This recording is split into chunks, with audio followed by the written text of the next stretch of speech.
Number one అంటారు. అసలైన number one Guru Kashi university.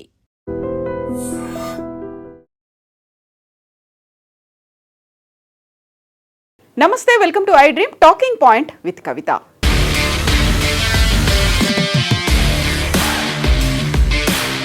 Blessings in the disgrace అంటారు.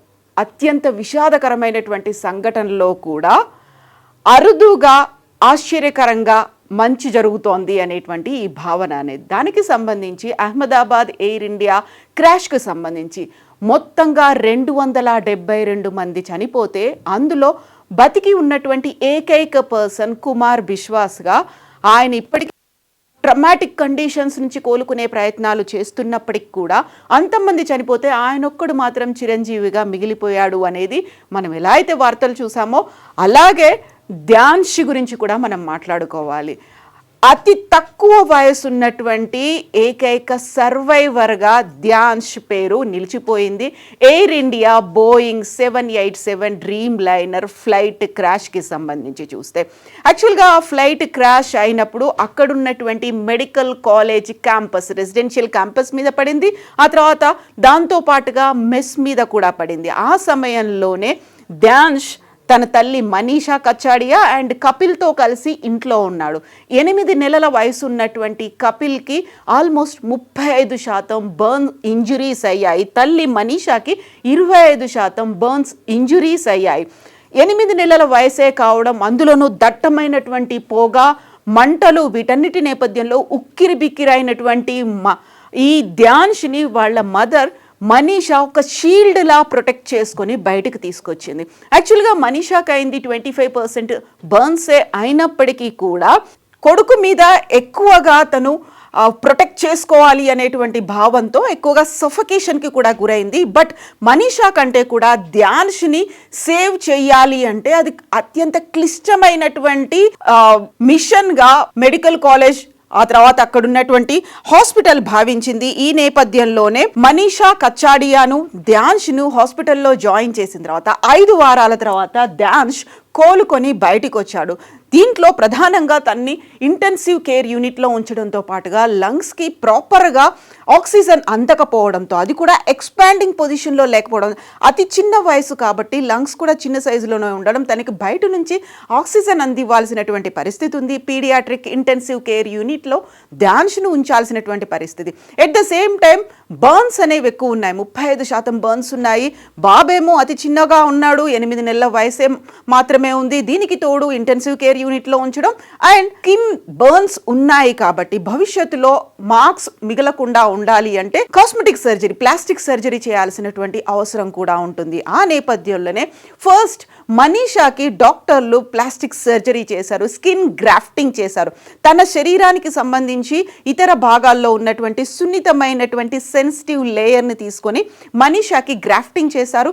తను కోలుకోవడానికి కొద్ది సమయం పడుతుంది అనుకునే లోపే ధ్యాన్ష్ కూడా చేయాల్సినటువంటి పరిస్థితులు వచ్చాయి. దాన్ని ఒక ఛాలెంజింగ్ టాస్క్గా తీసుకున్నటువంటి డాక్టర్లు తల్లి దగ్గర నుంచే స్కిన్ని కలెక్ట్ చేసి ధ్యాన్ష్కి అమర్చడం స్టార్ట్ చేశారు. కొన్నిసార్లు అది బ్లీడింగ్ కూడా అయ్యేది. అయినప్పటికీ కూడా అదొక ఛాలెంజింగ్ టాస్క్, ఒక క్రిటికల్ కండిషన్ ఉన్నప్పటికీ కూడా ఛాలెంజింగ్ టాస్క్గా తీసుకున్నారు. తల్లి దగ్గర నుంచి స్కిన్ని తీసుకొని, తల్లి స్కిన్ని డొనేట్ చేస్తే అదే సెన్సిటివ్ పల్చగా ఉన్నటువంటి లేయర్ని తీసుకొని ధ్యాన్ష్కి కూడా చేయడం స్టార్ట్ చేశారు. యాక్చువల్గా సెన్సిటివ్ పార్ట్స్లో తగిలింది, ఆ తర్వాత కాళ్ళకి చేతులకు కూడా అయ్యాయి. భవిష్యత్తులో ఆ మార్క్స్ అలాగే మిగిలిపోతాయి కాబట్టి ఇలాంటి చేదు జ్ఞాపకాలు ఉండొద్దు అనే భావంతో తల్లి దగ్గర నుంచి తీసుకొని ధ్యాన్ష్కి కూడా ఆ స్కిన్ని అమర్చారు.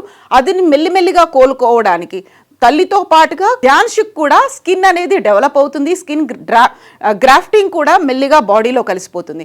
దానికి 5 వారాల సమయం పట్టింది. 5 వారాల తర్వాత కంప్లీట్గా కోరుకున్నటువంటి ధ్యాన్ష్ అండ్ తల్లి మనీషా ఇద్దరు డిశ్చార్జ్ అయ్యి బయటకు వచ్చారు. యాక్చువల్గా ఇక్కడ క్రిటికల్గా ఉన్నటువంటి కండిషన్లో కూడా మిగతా డాక్టర్స్ కంటే కూడా తండ్రి కపిల్ కూడా డాక్టర్ అయి ఉండడంతో తన సేవలు కూడా ఎక్కువగా ఉపయోగించుకున్నామని డాక్టర్లు చెప్పినప్పటికీ కూడా ఆ చిరునవ్వులు అనేవి మళ్ళీ తిరిగి వచ్చాయి ధ్యాన్ష్ మొహంలో అనే భావన పేరెంట్స్కి ఏర్పడింది. యాక్చువల్గా అంత పెద్ద ప్రమాదం జరిగింది, అంతమంది చనిపోయిన తర్వాత ధ్యాన్ష్ని బతికించాలి అనేటువంటి ఒక ఛాలెంజింగ్ టాస్క్, ఒక క్రిటికల్ టాస్క్ ఇంటెన్సివ్ కేర్ యూనిట్లో ఉన్నప్పటికీ, ఆ తర్వాత లంగ్స్లో కూడా బ్లీడింగ్ అనేది మొదలైనప్పుడు కూడా వెంటిలేటర్ మీద ఉంచి at the same time skin grafting చేయడం అనేది కూడా టఫ్ టాస్క్ అయినప్పటికీ దాన్ని మాత్రం మేము సక్సెస్ఫుల్గా నిర్వర్తించాము, ఇప్పుడు హ్యాపీగా ఉన్నాము, డాన్స్ బయటికి రావడము అనే మాటనైతే పేరెంట్స్ చెప్తున్నారు. ఎట్ ద సేమ్ టైం దీన్ని ఒక టఫ్ టాస్క్గా తీసుకున్నటువంటి డాక్టర్లు కూడా ఒక హ్యాపీ మూమెంట్ అనేది కనిపిస్తోంది. అండ్ ఇక ఎయిర్ ఇండియాకి సంబంధించి చూసుకున్నట్టయితే ఎయిర్ ఇండియా ప్రమాదం ఇప్పటికీ ఎందుకు జరిగింది, ఎలా జరిగింది అనే దానికి సంబంధించి ఒక నిజ నిర్ధారణ అనేది ఇప్పటికీ జరగకపోయినప్పటికీ కూడా ప్రభుత్వం మాత్రం దీనికి సంబంధించి ఇన్ డెప్త్ ఇన్వెస్టిగేషన్ ని కంటిన్యూ చేస్తోంది. ఫారిన్ మీడియా మాత్రం అందులో హ్యూమన్ ఎర్రర్ ఏమైనా ఉండొచ్చేమో, పైలట్లకు సంబంధించి ఎర్రర్ జరిగి ఉండొచ్చేమో అని భావిస్తున్నటువంటి తరుణంలో ప్రభుత్వానికి సంబంధించి కేంద్ర ప్రభుత్వ సివిల్ ఏవియేషన్ డిపార్ట్మెంట్ అక్కడ మినిస్టర్స్ కూడా హ్యూమన్ ఎర్రర్ ని ఐడెంటిఫై చేయడానికి ఎక్స్పర్ట్స్ ని కూడా అందులో ఇంక్లూడ్ చేశారు. ఇప్పటిదాకా కేవలం టెక్నికల్ సైడ్ జరిగిందా, లేకుంటే స్విచ్ల ప్రాబ్లం ఉందా, హ్యాకింగ్ కి ఏమైనా గురైందా, వీటికి సంబంధించి చూస్తున్నప్పటికి కూడా ఎయిర్ ఇండియాకి సంబంధించి మళ్ళీ ఒకటి నమ్మకం పెంచాల్సినటువంటి అవసరం ఉంది. గతంలోనే అంటే జనవరి నుంచి ఇప్పటిదాకా జరిగింది చూస్తే ఆల్మోస్ట్ 9 ఎయిర్ ఇండియా ఫ్లైట్లకి సంబంధించి టెక్నికల్ ఎర్రర్స్ వచ్చాయి, అందులో క్యాన్సిలేషన్స్ ఉన్నాయి, ఎమర్జెన్సీ ల్యాండింగ్స్ ఉన్నాయి అనేటువంటి మాటని పార్లమెంట్ సమావేశాలు జరుగుతున్నటువంటి నేపథ్యంలో ఏవియేషన్ మంత్రిత్వ శాఖ అయితే అనౌన్స్ చేసింది, విమానయాన మంత్రిత్వ శాఖ పార్లమెంట్ లో జవాబు ఇచ్చింది. బట్ ఇప్పుడు అందులో హ్యూమన్ ఎర్రర్ అనేది వెస్టర్న్ మీడియా, అందులో పర్టికులర్గా US media, wall Street journal కూడా దాన్ని ప్రచురించిన నేపథ్యం కాబట్టి హ్యూమన్ ఎర్రర్ ని ఐడెంటిఫై చేయడానికి కూడా ఒక కమిటీలో ఎక్స్పర్ట్ ని అందులో ఇంక్లూడ్ చేశారు. యాక్చువల్గా command in control senior pilot Sumit Sabharwal మీదే ప్రమాదానికి సంబంధించి ఆయన్నే బాధ్యుడిగా చేస్తూ మీడియా అయితే ఆయన్ని పేరుని ప్రముఖంగా ప్రచురించింది. తనకి సైకలాజికల్ డిసార్డర్స్ ఉన్నాయి, డిప్రెషన్లో ఉన్నాడు, అందువల్లే ఈ ప్రమాదం జరిగి ఉంటుంది, అందులో చనిపోవడం కానీ సూసైడ్ కానీ మర్డర్ కానీ జరిగింది అనే కోణంలోనే దర్యాప్తు జరగాలి అనేటువంటి భావనని Wall Street Journal, Washington Post కూడా వెల్లడించినటువంటి నేపథ్యంలో ఆ దిశగా ఇప్పుడు ఫోకస్ కూడా పెట్టింది. యాక్చువల్గా టెక్నికల్ ఎర్రర్ ఏమీ లేదు అనే మాటని డీజీసీఏకి, directorate general of civil aviation కి ఎయిర్ ఇండియా అయితే తన రిపోర్ట్ ని అందజేసినటువంటి నేపథ్యంలో ఎందుకు జరిగింది, ఏమై ఉంటుంది, దీనికి సంబంధించి మళ్ళీ కంక్లూడింగ్ గా హ్యూమన్ ఎర్రర్, పైలట్ తప్పిదం వల్లే అనేటువంటి భావనకు వస్తున్న నేపథ్యంలో ఎయిర్ ఇండియా కూడా తమ స్విచ్ లో ఎలాంటి లోపం లేదు అని చాలా క్లియర్ గా మెన్షన్ చేసింది. కాబట్టి ఇప్పుడు హ్యూమన్ ఎర్రర్ ని ఐడెంటిఫై చేయడానికి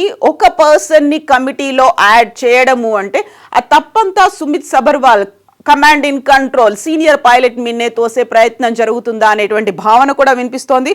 బట్ మనం ఇంతకుముందు చెప్పుకున్నట్టుగా ఒక డిస్గ్రేస్, సో దానికి సంబంధించి యాక్చువల్ గా ఒక సంతోషకరమైనటువంటి వార్త, విషాదకర సంఘటనలో కూడా.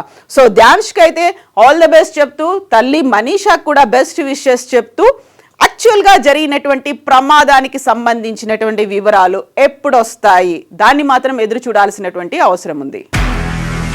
నిజంగా ప్రస్తుతం ఉన్నటువంటి సమాజం దేనికి ప్రయారిటీ ఇస్తుంది? ఆర్థిక సంబంధాల చుట్టూ మాత్రమే తిరుగుతుంది. మళ్ళీ ఎన్నికలంగానే చాలా విరక్తి కలుగుతాను. మంచి అనిపిస్తుంది కదా, లేడీస్ కూడా ఛాలెంజింగ్ జాబ్స్ చేసినప్పుడు చాలా బాగుంటది. ఫుడ్ డెలివరీ ఇవ్వటానికి వెళ్ళినటువంటి డెలివరీ బాయ్ అనిల్ పై కళ్ళ ముందు